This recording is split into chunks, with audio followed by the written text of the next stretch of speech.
¿Qué tal?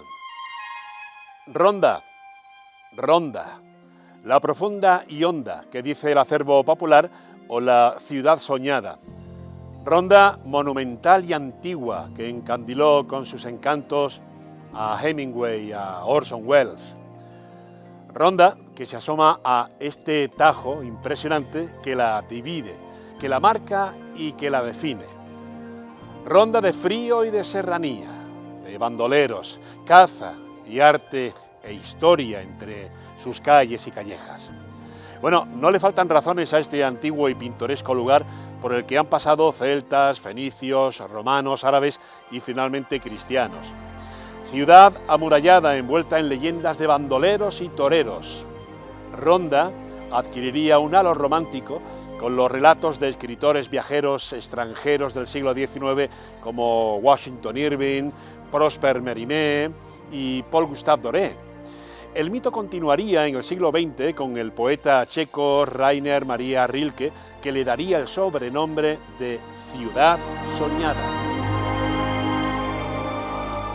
No hay nada más inesperado en España que esta ciudad salvaje y montañera, escribió Rilke sobre la urbe, cuyo símbolo más universal es el prodigioso Puente Nuevo, que comunica la ciudad vieja con la nueva, sobre un abismo de 100 metros de profundidad. Hoy vamos a conocer la historia de la comarca de Ronda gracias a su Museo Arqueológico, una entidad que intenta explicar parte de la historia de nuestra comarca natural, la Serranía de Ronda, utilizando un lenguaje expositivo, claro y didáctico, en el que se apuesta por la transferencia del conocimiento adquirido a través de la investigación arqueológica desarrollada en los últimos 35 años. Hoy nos hemos trasladado a Ronda, concretamente estamos en el magnífico Palacio de Mondragón, donde se ubica el Museo Arqueológico, porque vivimos en un microclima y este microclima genera vida. Comenzamos. Bienvenidos.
Cuando el viejo romántico llega a Ronda, busca el poder disfrutar de la ciudad con vistas, respirando otro aire diferente del que respiran los turistas. Otra forma de conocer la ciudad donde la piedra y la roca toman carácter monumental. Un ejemplo de ello es el Palacio de Mondragón, conocido como el Palacio del Marqués de Villasierra. Se compone de dos áreas bien definidas que se corresponden a dos momentos históricos y estilísticos, el mudéjar y el renacentista.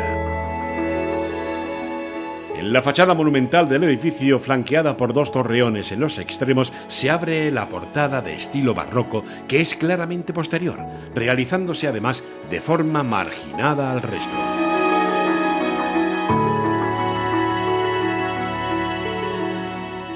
Del edificio, de armónica belleza en su conjunto, cabe destacar en su interior el espléndido artesonado que cubre el Salón Noble, verdadera joya de la tradición mudéjar. Sin duda, es uno de los más significativos edificios civiles de la ciudad de Ronda. La residencia perteneció a varias familias musulmanas en el siglo XIV. Hablando de patios, caben destacarlos. Uno de ellos, con las arcadas rojas que contrastan vivamente con el cielo azul, y que a través de una de sus puertas se accede a los jardines de Chefchaouen, recogidos del viento y en forma de balconada sobre la apertura del Tajo.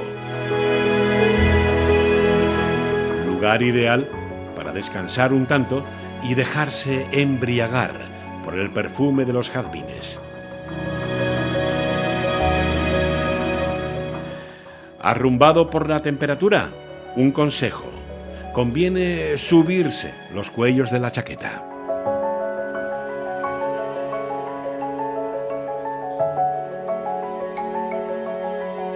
José Manuel Castaños, querido amigo, bienvenido a Microclima. Bien hallado. Y gracias por servirnos de anfitrión para hacer una guía sobre el Museo Arqueológico de Ronda.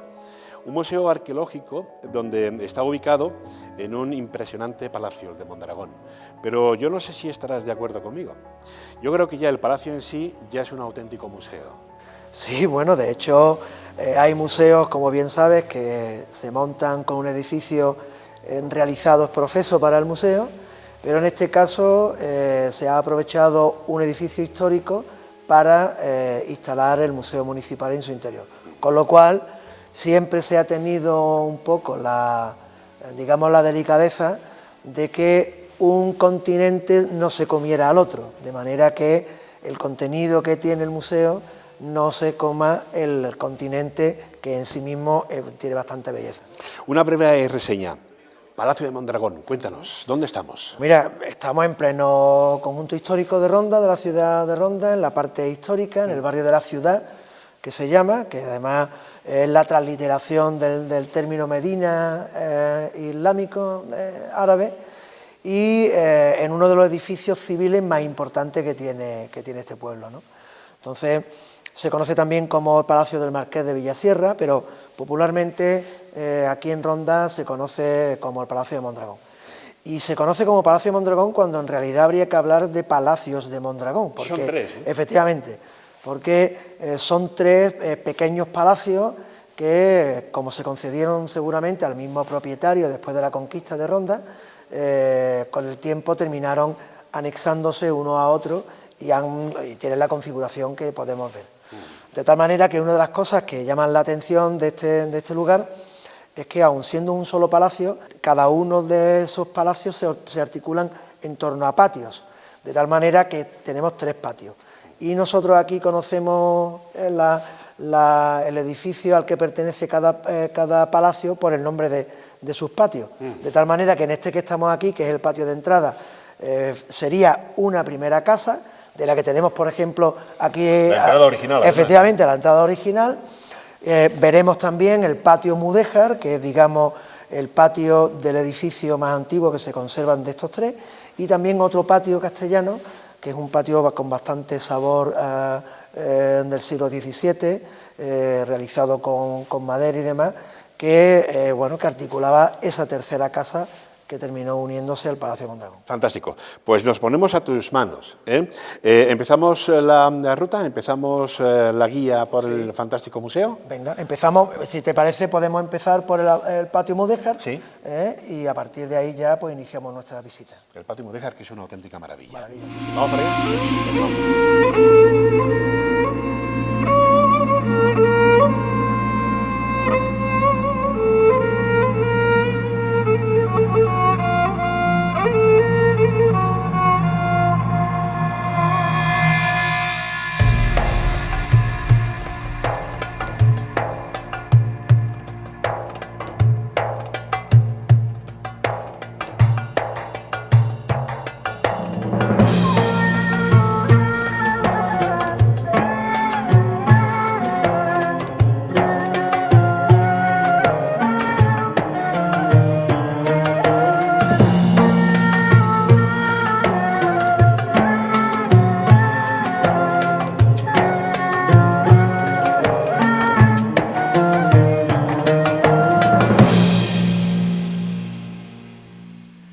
Ya lo adelantábamos antes.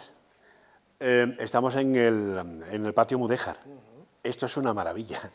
Sí, es una maravilla porque, como te decía, el Palacio de Mondragón es uno de los edificios civiles históricos más importantes de Ronda, pero es que de los pocos casos que se conservan en esta ciudad de arquitectura mudéjar, que si te parece le recordamos a nuestros televidentes que es el periodo después de que se conquista a los musulmanes su territorio, pero en el que se sigue haciendo todavía una arquitectura de influencia andalusí, ¿sabes? Pues claro, de ese tipo de arquitectura ha quedado relativamente poco, ¿no? Entonces, que gocemos en esta ciudad todavía de una casa de ese momento, pues la verdad es que es un privilegio. Pero además también es un privilegio porque este patio mudéjar es el origen de la vivienda, seguramente fuera un pequeño palacio de época andalusí, de época nazarí, como lo invitamos ya desde aquí, como sería también el Palacio de la Casa del Gigante, que tenemos aquí cerca de Mondragón, que sí es una casa que conserva todavía elementos de época andalusí, ¿no? En este caso, el propietario, el concesionario de estas viviendas, después de que se conquista la ciudad a los musulmanes, en el caso de Ronda en 1485, muy cerquita como ocurre en Marbella, dependiendo de la participación y de la categoría del participante en esa conquista, se le conceden lotes de vivienda de distinta categoría, ¿no? Todo parece indicar, porque además tenemos constancia en la documentación de que ya hay un Gaspar de Mondragón que participa en la conquista de Ronda, que a este señor se le conceden al menos 3 viviendas, que son las que después, como hemos comentado al principio, se configurarán como el Palacio de Mondragón, ¿no?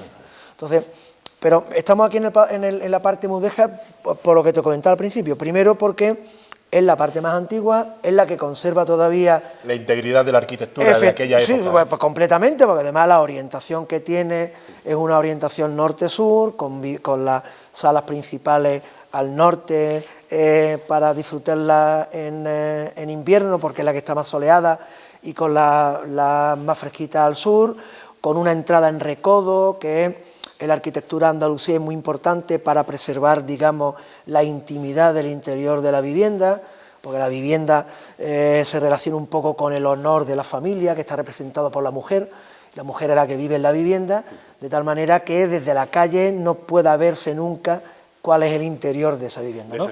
Bueno, pues todos esos atributos se siguen conservando en esta parte del Palacio de Mondragón, en la parte del patio mudéjar. Qué maravilla.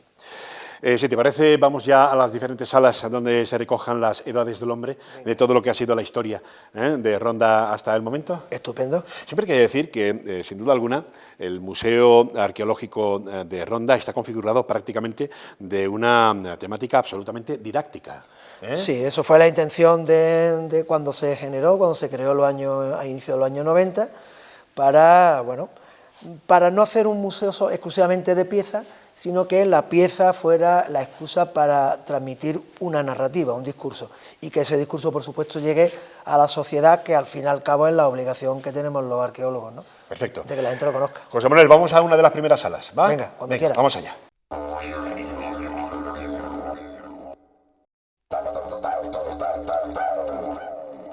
Sin lugar a dudas, los lugares más asombrosos y que nos han dado una visión sobre cómo vivían los hombres prehistóricos son las cuevas.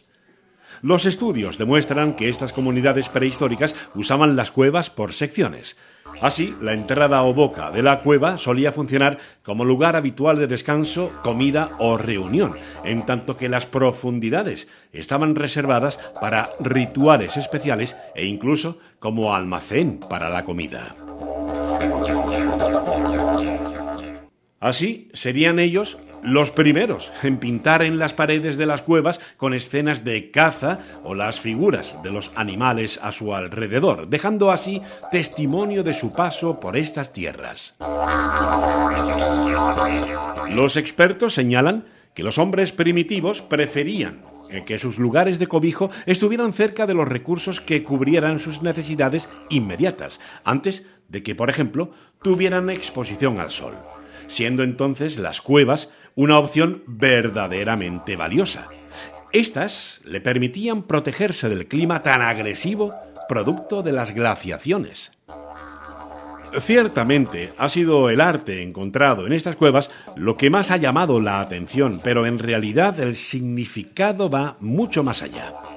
Estas estructuras son verdaderos testigos de la historia, donde incluso se han hallado dibujos o ilustraciones que sugieren la existencia de un lenguaje primitivo. Todo esto deja de lado la afirmación de que hombre primitivo pues carecía de razonamiento o de la capacidad de organizarse.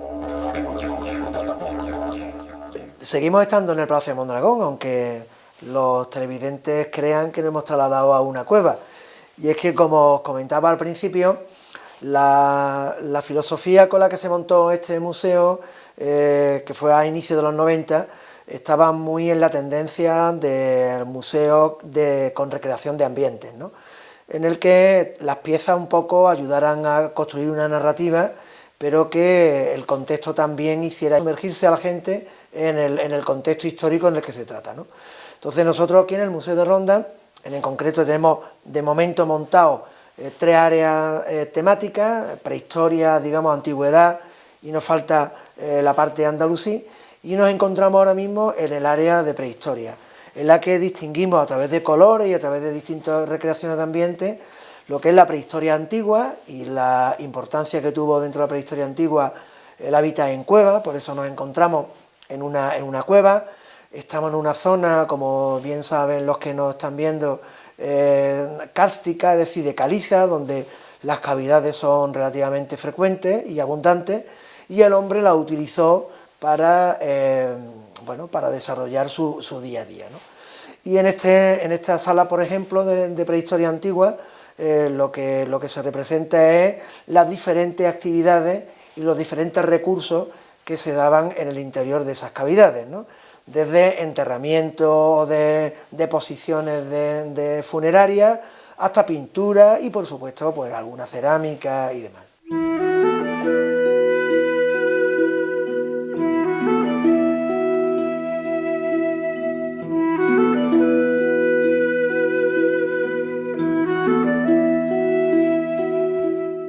Durante el periodo neolítico, la economía de las diferentes sociedades humanas pasó de ser una economía de subsistencia a una economía productiva.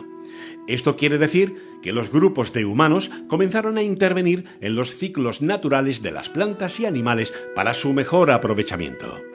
Nacieron así 2 prácticas fundamentales para la vida del ser humano: la agricultura y la ganadería. El origen de la ganadería está vinculado con la caza controlada.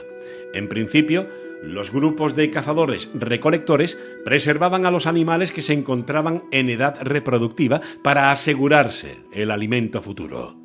La agricultura se desarrolló a partir de la recolección gracias a la observación del crecimiento de las plantas. Algunos grupos humanos seleccionaron semillas, las plantaron y esperaron su crecimiento.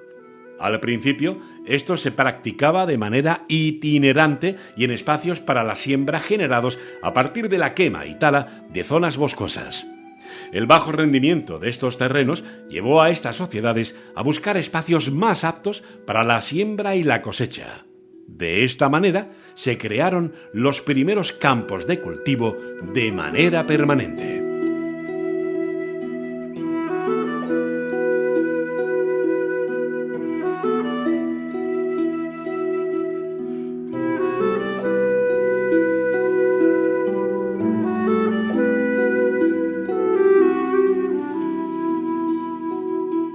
El Museo de Ronda, la parte de la prehistoria, distingue, bueno, no solamente la parte de la prehistoria, en el resto de salas también, para hacer, digamos, una conexión entre la temática que se expresa y el aspecto sensorial.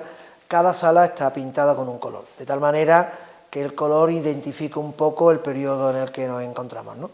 Igual que en la prehistoria antigua los tonos eran oscuros, en la prehistoria reciente, que es donde estamos ahora, los tonos son claros para significar un poco esa salida, que tampoco es real, pero bueno, esa salida del hombre desde la cueva hacia los poblados en exterior, ¿no? La parte de prehistoria reciente, digamos que es la más significativa del bloque más antiguo del museo, porque en ella se vuelca toda la información que ha proporcionado la investigación arqueológica del territorio hasta el día de la fecha, ¿no? Entonces, lo que pueden ver aquí las personas que visiten el museo es la reproducción, por ejemplo, de una cabaña, está hecha a escala de las cabañas que se excavaron en el yacimiento de Ronda la Vieja a Cinipo, que está muy cerca de aquí, o la recreación también de un dolmen que también reproduce la planta de un dolmen del territorio, en el concreto del dolmen del Chopo. Entonces, no solamente se muestran cultura material, objetos propios del periodo, sino que se insertan dentro de su contexto no solamente histórico, sino también incluso arquitectónico en este caso.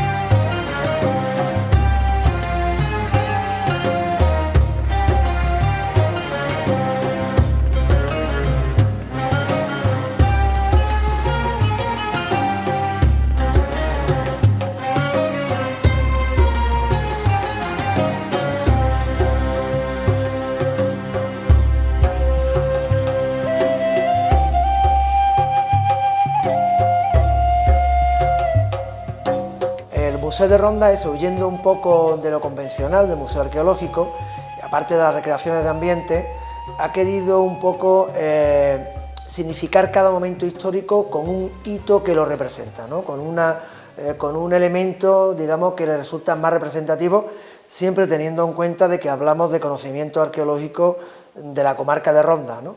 En este caso nos encontramos, siguiendo esa línea cronológica, en el momento del primer milenio, ¿no? Antes de Cristo, en el que, en el caso de Ronda, es bastante significativo los procesos metalúrgicos.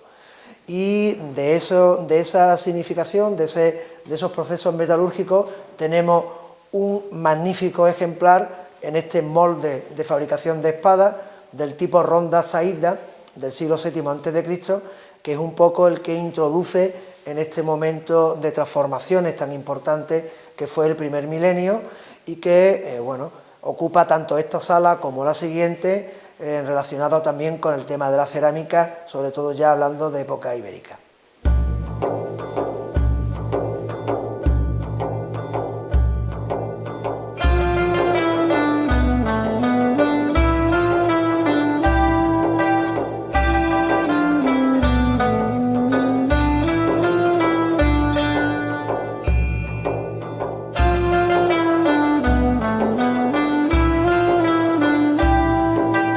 Bienvenidos al esplendor del Imperio Romano. Si pensamos en la huella que el Imperio Romano dejó en la península ibérica, nos vienen a la mente los casos de Mérida, Tarragona o del acueducto de Segovia. Pero hay mucho más. En España existen tesoros romanos mucho menos conocidos, pero no menos importantes. Después de todo, los romanos estuvieron en Hispania desde 2018 a.C. hasta el siglo V. 7 siglos dan mucho de sí y la huella que Roma dejó fue intensa. El imperio construyó grandes monumentos que representaban el esplendor de Roma. Afortunadamente, muchos monumentos se han conservado y hoy son un referente cultural y también un tesoro turístico.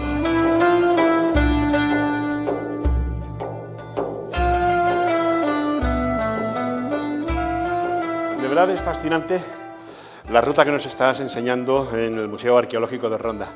Hemos venido de la metalurgia y de la cerámica al esplendor de Arunda, al Imperio Romano. Al Imperio. Es verdad que cada momento tiene su etapa de esplendor, pero es cierto que Roma guarda en nuestro imaginario colectivo ese encanto especial, es cierto, ¿no? El esplendor es verdad que en este caso no fue tanto de Arunda como de Acinipo, ¿no? Que es la ciudad principal, digamos, de la serranía, o al menos de la comarca de Ronda, fue el oppidum ibero-romano de Acinipo. Acinipo es un topónimo ibérico que se latiniza y que fue la ciudad principal de este territorio, que cuenta con su teatro, con sus casas, con su terma, y aquí un poco en la sala lo que intentamos es, como venimos advirtiéndole a los televidentes en este breve recorrido que estamos haciendo, es simplemente plasmar aquello que conocemos. Es decir, en el Museo de Ronda no van a encontrar nada que no esté cotejado por la investigación arqueológica. Y en el caso de Roma, es cierto que contamos con dos yacimientos importantes, Acinipo y Arunda, ¿no? La propia ciudad de Ronda, que ha proporcionado bastantes materiales de ese momento. Y gran parte de los objetos que nos encontramos ahora mismo dedicados a Roma vienen de Acinipo. Bueno, parte de los objetos vienen de Acinipo, del entorno de Acinipo. Pero sobre todo de Ronda. O sea, principalmente ajuares de la necrópolis de Acinipo, que tuvimos ocasión de excavar, ¿sabes? Fundamentalmente de encremaciones, pero también maquetas, por ejemplo, del teatro, o sarcófagos, por ejemplo, que tenemos aquí detrás. A mí me ha asombrado, ¿no? Un sarcófago de plomo. Sí, un sarcófago de plomo, fue un hallazgo casual cercano a Ronda, ¿no? En este caso de Acinipo, y que, bueno, se excavó, ocurrió en los años 90 y tuvimos la ocasión de excavarlo y de recuperarlo, por supuesto, para el museo. O, por ejemplo, la escultura que estamos viendo también aquí en este lado, en este lateral, dos de ellas sí parece que proceden de Acinipo. La central es de una villa romana bastante importante, de un territorio cercano a Ronda, como fue Cañete, cerca de Serrato. Perfecto. Y además también algo muy peculiar y muy particular, ¿no? Las urnas crematorias. Pues sí.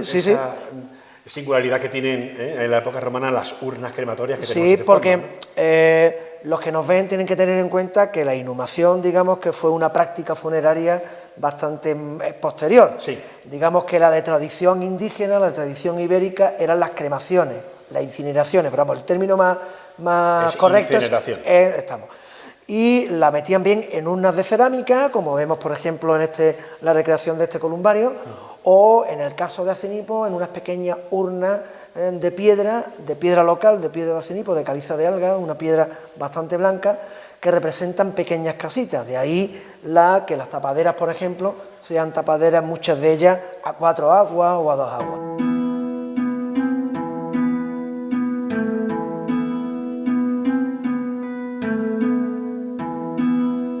Última parada por hoy de esta tan fantástica máquina del tiempo en la que habéis convertido el Palacio de Mondragón en el Museo Arqueológico de Ronda. Y máquina del tiempo y nunca mejor dicho. Estamos ubicados en lo que es la etapa antigua tardía, donde nos podemos encontrar objetos tan fantásticos que pueden abarcar en el abanico, más o menos, y corrígeme si me equivoco, siglo IV, siglo VIII después de Cristo, la imposición del cristianismo ya en Ronda. O sea, aquí vamos a encontrar un poco de todo eso. Un poco de todo, ¿no? Sí. Y además con una pieza que parece que es exclusiva de Ronda, como son unas placas cerámicas decoradas, como las que tenemos aquí, de la serie Bracario, y que, según las investigaciones que hemos realizado en los últimos años, parece que puede hacer referencia a un obispo que está ocupando la sede de Sevilla. O sea, que existió Bracario. Sí, existió Bracario. Digamos que en la relación de nombres de personas de época romana, eso lo tienen bastante bien estudiado, los que se dedican al tema de prosopografía, creo que se llama, de época romana. Solamente hay 2 bracarios en la península ibérica. Uno del siglo IV en Mérida y otro del siglo VII en Sevilla, que además era obispo. Este parece que hace referencia por cercanía, ¿no? Por aquello de que la solución más sencilla normalmente es la verdadera. Este bracario parece que hace referencia al obispo de Sevilla. Pero la particularidad que tiene es que este tipo de placas decoradas solamente aparece en Ronda. Curioso. Con lo cual no es descabellado pensar que o bien hubo una relación estrecha entre este personaje y Ronda, o que este personaje procediera incluso de aquí. Incluso que pasase también largas temporadas, ¿no? Por ejemplo, y fundar alguna iglesia, que es bastante habitual, ¿no? Entonces aquí vemos un poco con la pieza central, igual que teníamos en el molde de espada, sí, un poco como la pieza central de ese momento. Este es otro de los hitos característicos del museo. Sí, en concreto de la antigüedad tardía, pero con un contexto de materiales en el que también hay cerámica ya con simbología cristiana, ¿sabes? Y nos introducimos incluso en el momento, en el periodo de visigodo, de época visigoda, que aquí está significado a través de una posible necrópolis vinculada también a una iglesia.